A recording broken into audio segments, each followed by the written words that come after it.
New Year's resolutions and why they fail. Okay, let's go. And why did you come up with this topic? Because there's a new year? Definitely yes, Okay. because it's New Year, and I also think it's because I have been there before. Like, you try to make new resolutions, you try to set new goals, and by the end of few weeks, you're no longer following them. And so I had to find out what was the problem. Why couldn't I? And I eventually found I wasn't the only one. There are a lot of people who quit their resolutions as early as the year begins. Right. Yeah. Right. The So interesting about resolutions, they say that and actually it's been written, they call the second Friday into New Year quitters. the quitter days, yeah, Uh, quitters day, yeah. Yeah, because a lot of people just quit. Like it's hard to change. Change is yeah, hard. Yeah. So yeah, around the year, there are a lot of people who want to change. We always want to become better than we were last year. Like we right. always hope the new year is bringing kind of magic. Like everything all of a sudden is going to be better than it was last year. And we have this anticipation. We are excited. And yeah, people just try to make new goals. But Right. however, and did you know there are about 9% of people who keep their goals up to 2 years? 9%. About 23 quit within the first week. 63%. 23%. And as you said, the second Friday, that means next Friday, it will be Quitters Day because a lot of people will have quit their resolutions. Okay. Exactly. Yeah. So the question is, why do we keep on abandoning these new goals? And by the way, study shows that most resolutions are health related. So most people want to exercise more, eat healthier, and lose weight. So why do these goals fail is because it's not because we are lazy or we are lacking discipline, as some people would say it. It's because of the way our body and brain works.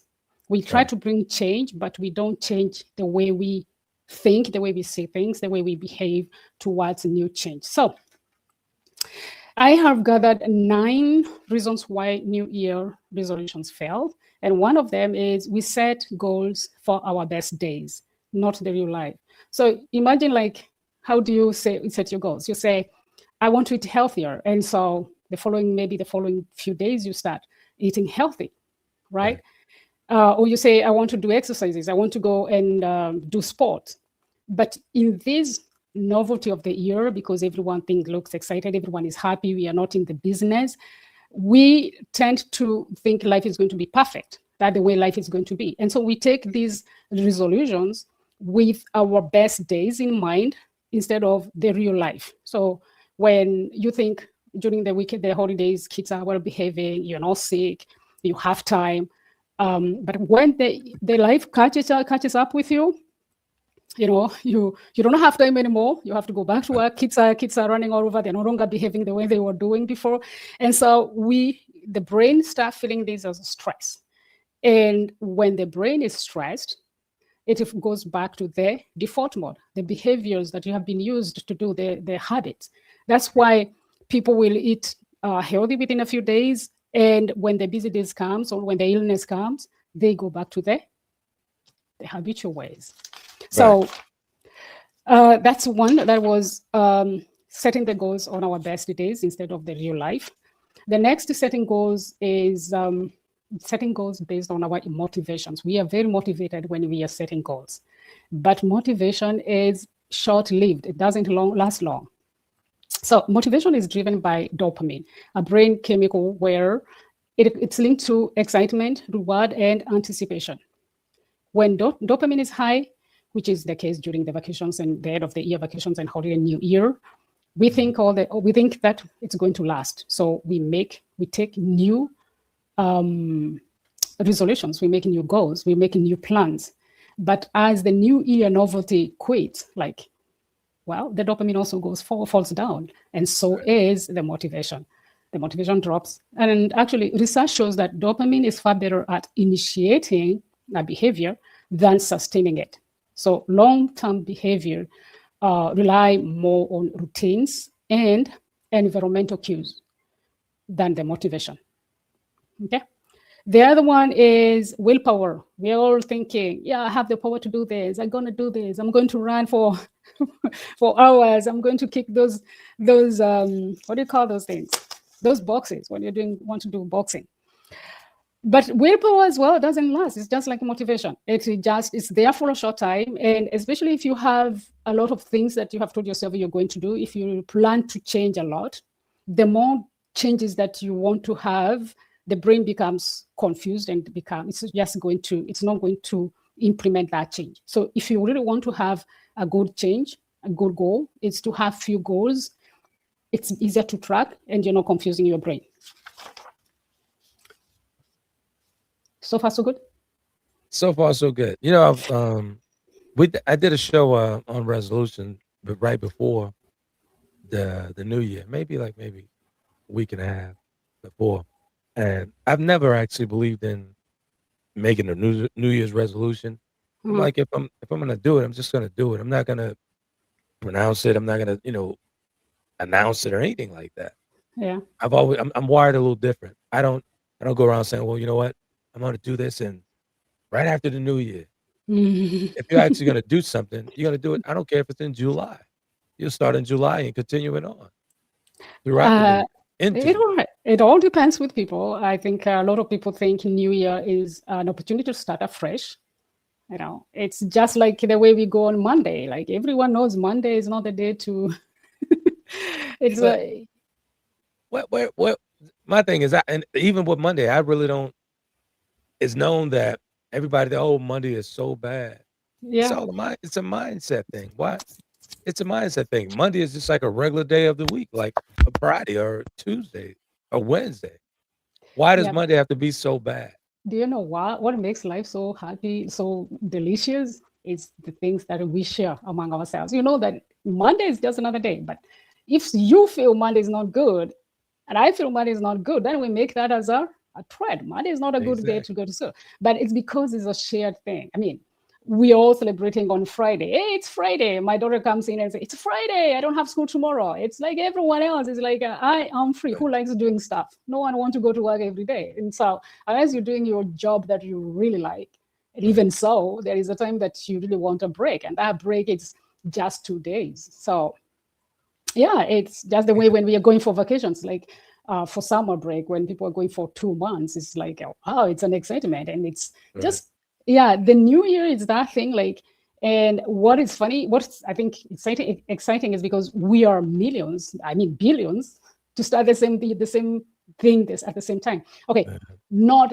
everyone has the same calendar as the first of 2026, but New Year is, it's something that is involving billions of people, and so people feel like you're in the community, like you are in the world. You are with the rest of the world. You're doing something new. Right? That's what I would say. That's what I would say. I get it. But if you're gonna make a commitment to yourself, my suggestion would be go ahead, just make the commitment. Don't wait until.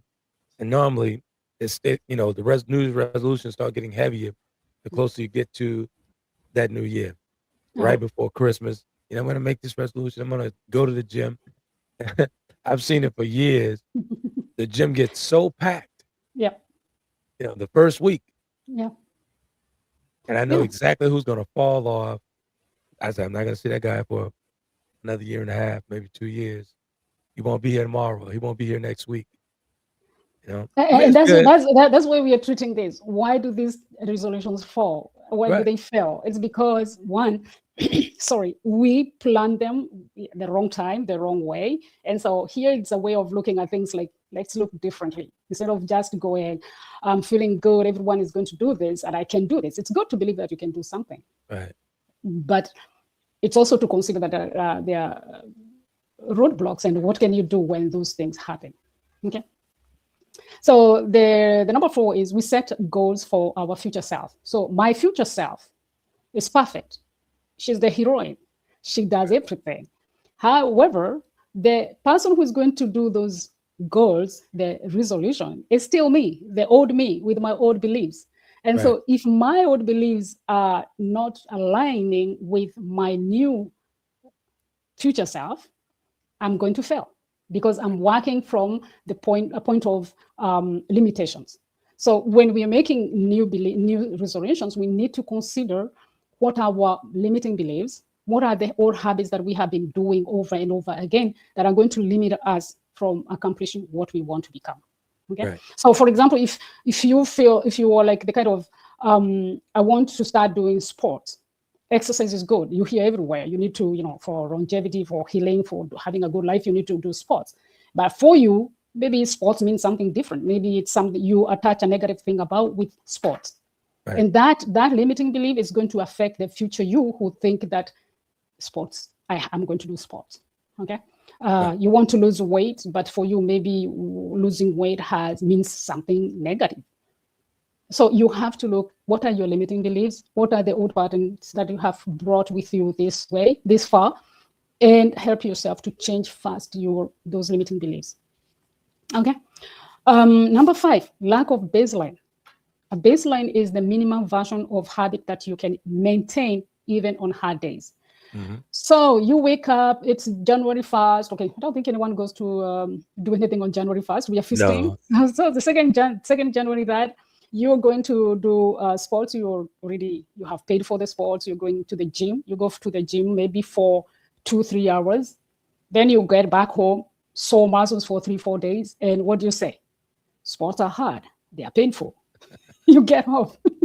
You start to talk yourself out of it. Yeah, but if you took the baseline, is you say, okay, I haven't done sport for X, Y, Z years.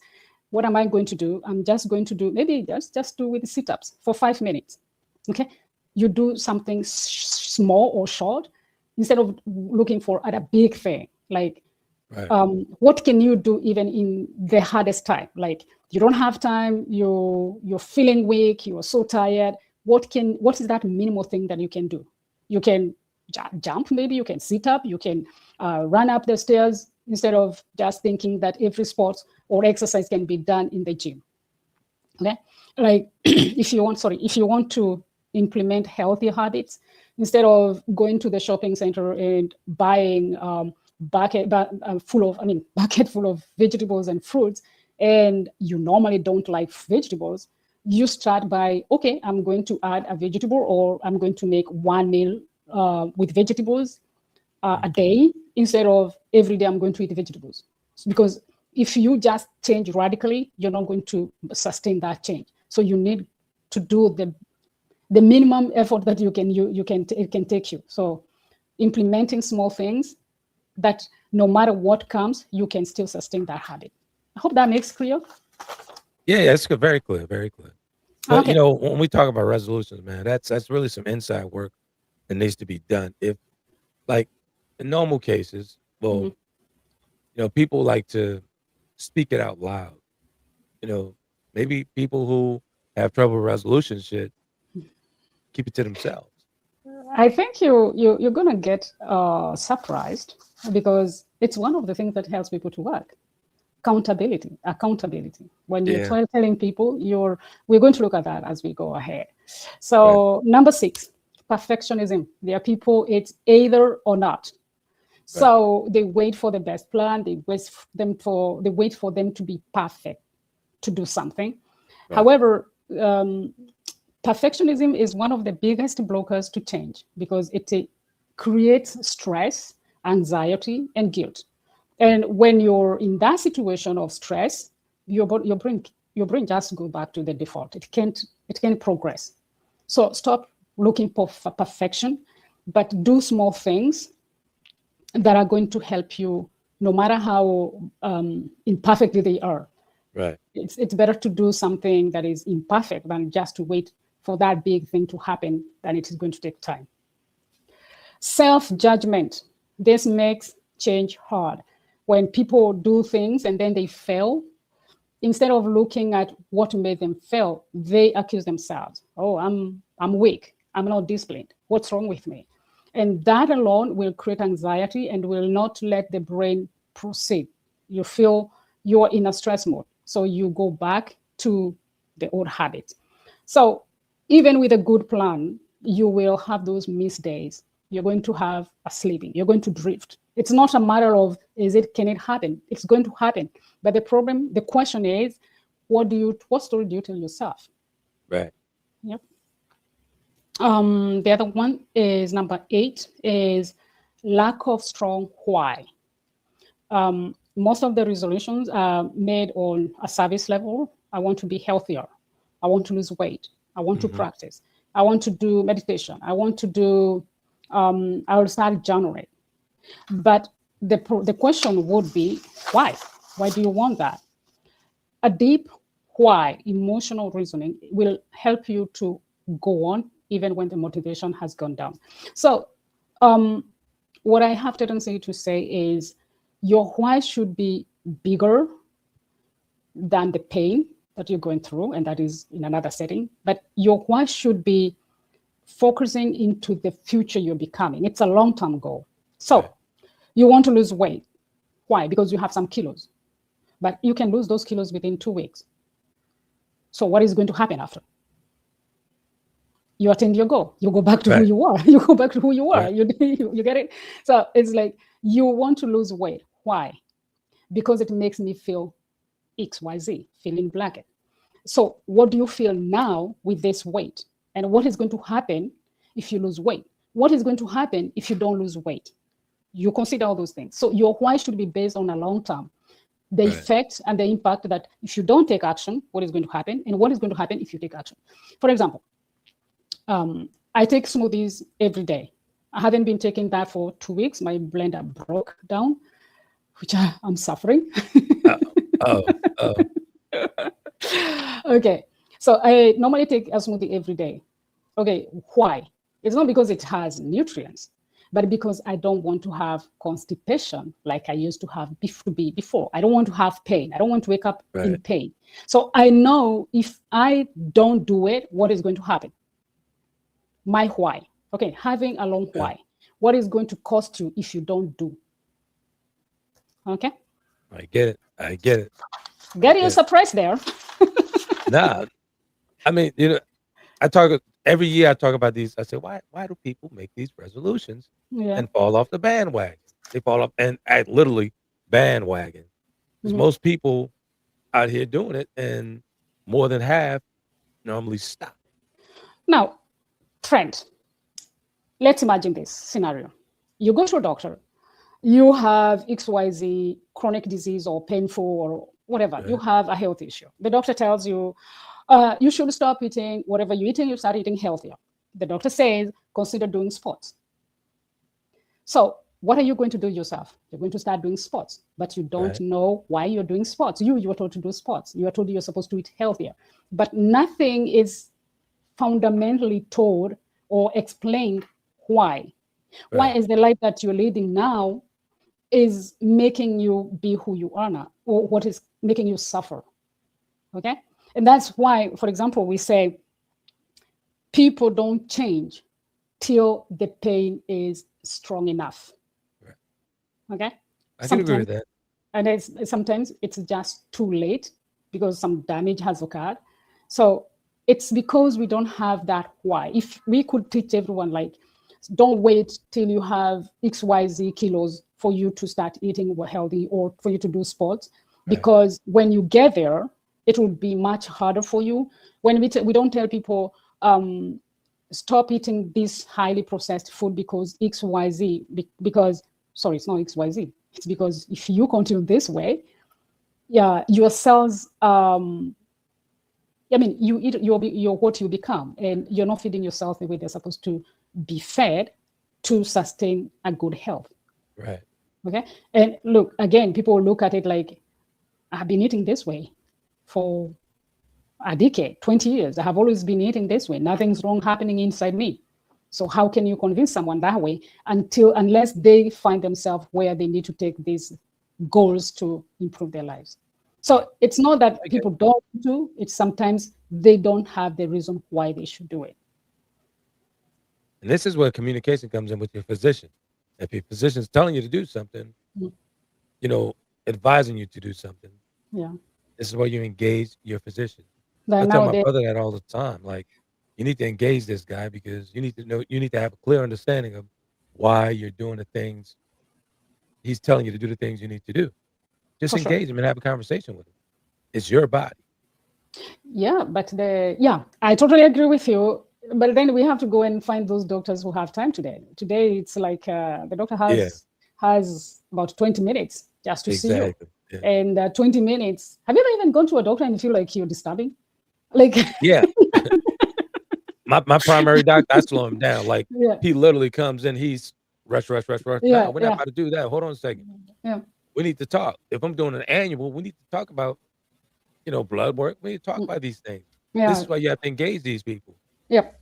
Yeah. They're high paced.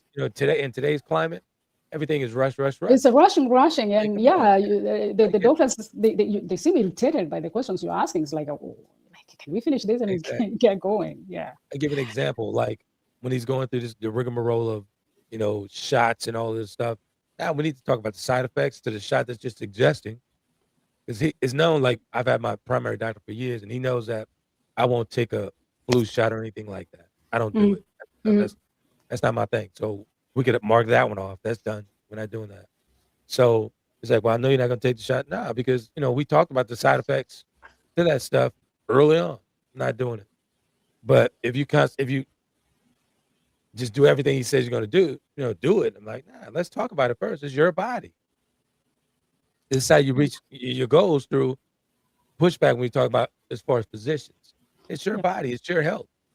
You own the body that you're in.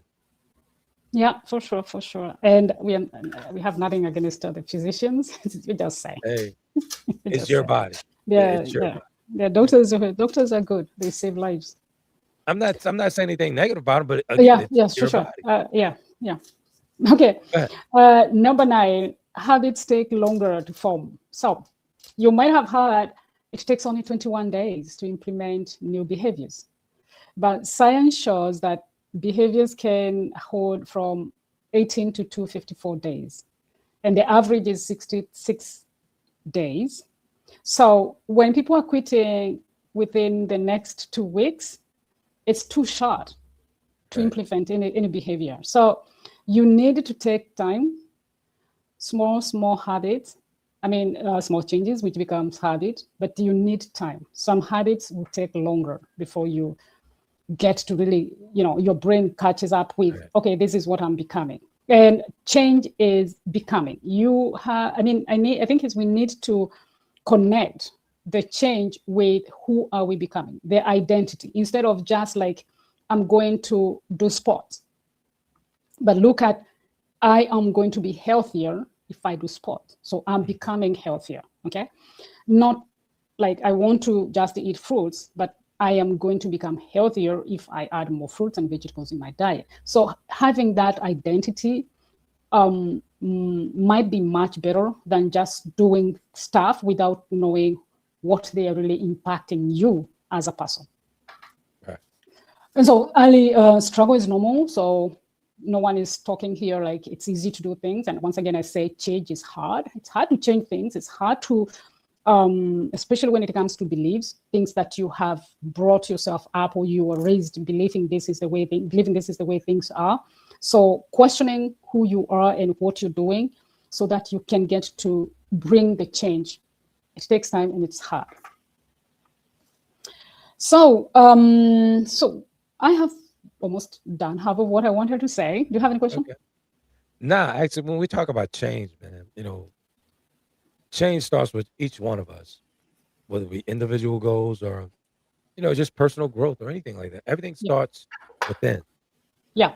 To get out, you have to go within first. That's the point. When I say get out, to get out of your head, you have to go within first. For sure. Most of the time, the issue is within the head. But go ahead. Okay. Yeah. So what I want to say is, what creates long-lasting changes? We go back to what you were just saying. You don't talk about your change, but accountability. Yeah. You can have someone who is close to you. Like I have found this with women, especially when they want to eat healthy, but the partner is not on the in the menu. So you feel you want to do something, but you're all alone in the family to do this. And that becomes hard. I had cases where someone is going to eat salad and going to eat plants, and I'm not saying it's bad. And the other person is buying meat, is buying Coca-Cola, buying highly processed foods, especially for the kids. And some people will be tough and say it's your choice, but maybe I didn't choose that. Maybe because I'm sick, that I have now to choose to eat differently. Right. I'm like the life is forcing me to eat differently. It's not like I'm choosing. I am we can say that, like, when we talk about veganism is it's a choice, right? You choose not to, right? But when you get to you're sick, and the only way you can help yourself is changing your diet, that's not like a really good your own choice, that you're not choosing like, oh, I'm not going to eat that burger anymore. You get what I'm saying? Right, I get it. And so when someone keep on rubbing that on your face, they're eating your pizzas when you're just it's so hard. It's really so hard. So having someone who can be, you can call during the hard times. Like it's because I'm so much into nutrition that I'm just bringing food, but it can be sports. Like you want to go and do your sports, you do 2-3 days, and then you're so tired and or you don't have time anymore. But having someone who you can relate to, you can change, you can have that exchange. And that's why people hire coaches. That's why coaching is just booming. It has been booming for the last, the last decade. It's because people want someone to support, someone I can call and say, hey, today I'm having a hard day. I had a client last year, and I remember there was sometimes I'm there, I'm busy with my life, and she would just call and I can tell from her voice. And I would just say, hey, I'll tell my kids, hey, I have to go out. Now, this was special because she was close to me. Close by, she's close in the place where I'm living. But having that person where life is hard and you call and the person can help you go through that challenge. Okay, I'm talking about the challenges that are very hard to go through, or maybe the goals that are hard to implement. Like you try to do something, you try to do it again and again, and like it's not coming. If you want, for example, if you're let's talk about young people. You want to be going to the library every other day, but this is a new habit. What can you do? You go with someone who has already been going to the library. When you want to do something new, you ask someone who has been doing it to help you to look at it. This is time to exchange, to talk about challenges, and also to see how you're progressing. So having the accountability. Right. Okay.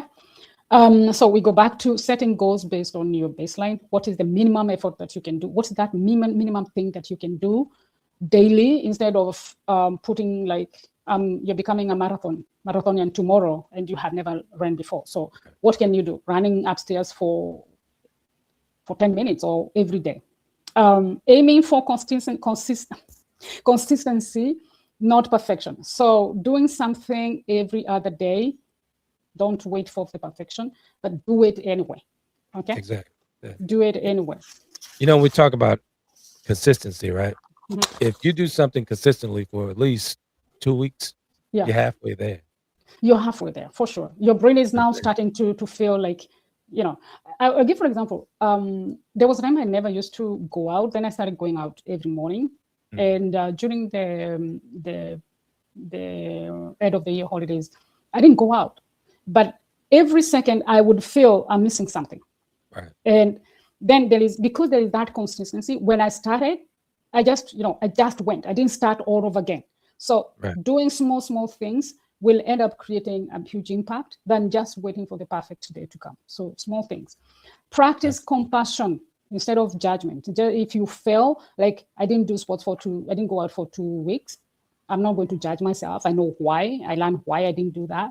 Okay, this was a choice that I couldn't do that. But if you fail to do something, if you were supposed to eat a healthy meal, and then all of a sudden you ran out of time and you bought pizza or whatever unhealthy food you did, you don't have to go being too harsh on yourself. It's okay, but knowing that you can pick up. You're not like, okay, I ate my pizza, so it's gone. I have to eat. I can't go on with, and especially when it comes to weight loss, people do that so often. And I did that as well. It's like the moment you do something that is not supposed to be in the plan, instead of saying, how do I lift myself up? you go down. I mean, I lose. So why bother? And You instead know, of that, I find when we judge ourselves and we were hard on ourselves, that's because we're comparing ourselves to others. Like if you yeah, didn't reach yes, that goal, that weight you're trying to lose, or you didn't reach your mark, or whatever you planned on doing, 9 times out of 10, you're comparing yourself to others. for Like if sure. we For sure. effectively stay in our own lane, Mhm, focus on the task at hand mhm. that's in your lane, you'll Yeah, accomplish more. you will accomplish more. Yeah, I would say that. And also, you say 9 out of 10, and one of the one that is remaining is also the self-limiting beliefs. That's You right. know, if you're brought up like you can't do anything, you can't achieve anything. So wherever you try to achieve something, and then you fail, that thing comes back. Oh, remember, Right. you always fail. Yeah. So Exactly. that working on your limiting beliefs again. The other one is reduce effort. Don't add pressure on yourself. Make habits easier. Okay, you're not supposed to complicate things. So make habits to become easier to implement. Another one is having a strong why. That's why we talked about it again. Focus on what you want to become. How do you want to feel? Celebrate. Hooray. Exactly. But a lot of people, especially, I think it's both in nutrition, losing weight, and also sports, they always have that thing in common. What do? They have a cheat day. That's right. Yeah, so celebration is not cheat day. Cheat days should never exist. Your body doesn't know the difference Exactly. between you're busy working on something or you're cheating. You're just confusing your brain. If you tell your brain eating croissants and cookies is bad, and then you go and eat croissants and cookies when you're cheating yourself, you're celebrating. Oh, I've done this. I've lost 3 kilos. Your brain get confused, and it will start creating those cravings. So what I would say, if you really want to celebrate yourself, celebrating fast is acknowledging your efforts, acknowledging the improvements that you have achieved, and also gratitude. Thank your body for moving. Thank your brain for adjusting. Right. You know, these things are not robots. Thank you yourself. And so celebrate with something that is going to reinforce your progress. I mean, if you go run for 1 week because you want to lose weight, and then because you want to celebrate, you go eat unhealthy, that's an unhealthy habit that is not reinforcing your progress. It can only draw you back. So yeah, celebrating yourself. I would say go to a movie or buy yourself a book or buy yourself a new dress. It's going to help you feel better than going to eat food just because you feel you need to cheat. There's no cheating. You know how I keep myself going within this recovery? I've always celebrated my milestones. I still have Sure. the goal in sight, but each milestone, Yeah, if I'm taking that step, better, and I'm lifting that left leg a little better today, that's a milestone for me. for sure. And that keeps me going. That keeps me continuously going, continuously working out. Or like when you suggested, hey, go further down into the code. Yeah, So I celebrate each step, all the way from the ankles to the knees to the hips, midway chest, all the way to the neck, as you suggested. I celebrated each step until now all I do is just walk down, go straight to the water level up to the neck. okay, 'Cause I that's a little bit. celebrated each step. Yeah, it's good to celebrate ourselves when we achieve those small goals, because Exactly. you're telling your brain that you appreciate whatever you're doing. Yeah, Exactly. yeah, And each small goal, I find, each small goal turns into the bigger goal. yeah, for You sure. know, Yeah, mindset is everything. I get it. I get it. cool. Yeah. So for me, closing, the real transformation comes from being honest with yourself and also transforming, just as Trent said, working from within. You have to change the person who is to be person who is becoming. So change your limiting beliefs. Don't compete with anyone. Try to be gentle, kind to yourself. Failure is not, it doesn't mean weakness. Failure is actually an information. It's telling you where you should improve. So when you sleep, just stand up, dust yourself off, and look at what are the lessons to learn. What can I improve myself? How can I improve from what made me, if you're looking at improving your diet and then you eat something unhealthy. It's just like understanding what situation made you go to the unhealthy food. Don't be harsh with yourself. So, yeah, love and compassion. Exactly. Having compassion with yourself is great. And I'll add to that. If you don't smash your goal today, think about it. There's always tomorrow. So Yeah, try that not is to be our so hard on yourself. Yeah. And focus on the moment. It's not like, the worries of tomorrow, starting to wondering, how am I going to do it tomorrow? What if tomorrow I don't do this? Focus on what you can do now and do it with whatever you can do the best to accomplish your goal. Life happens. That's it. Life happens. Life happens. Just like we came in and the mute button was on, life happened. But Life happens. Yeah. But it's all good. It's